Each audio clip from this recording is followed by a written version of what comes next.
Let's do a little work with polynomials. And on this first one, we're going to multiply and simplify. All right, we have two fractions multiplied together, and that means you multiply straight across the top and straight across the bottom.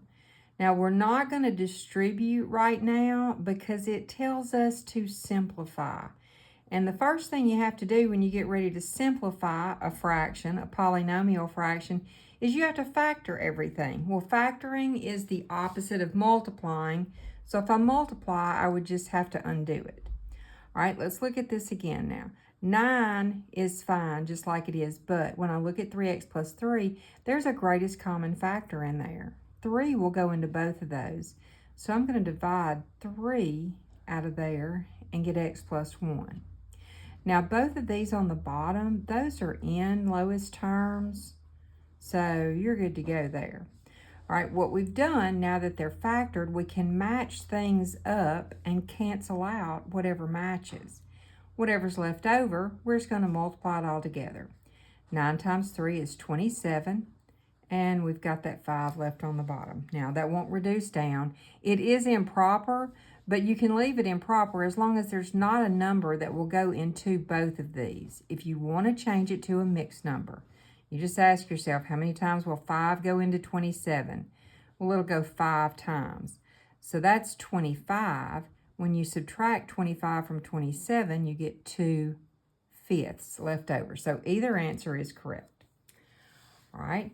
This one says divide and simplify. Now, when you divide fractions, this is when you keep, change, flip. So we're going to keep the first one just like it is. We're going to change division to multiplication, and then we're going to flip this one just like that.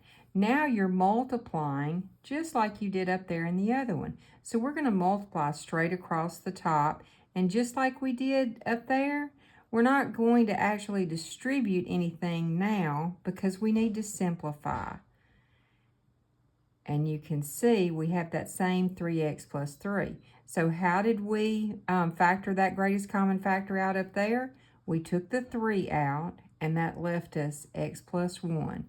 And look, we have an x plus 1 down here on the bottom. So those two things are going to cancel out. Now, unlike the top one, we still have something else that can reduce down, a 3 and a 9. What number goes into both of those? 3. So if I divide by 3 here and here, 3 divided by 3 is 1. So I just have 5 left on the top. And 9 divided by 3 is 3.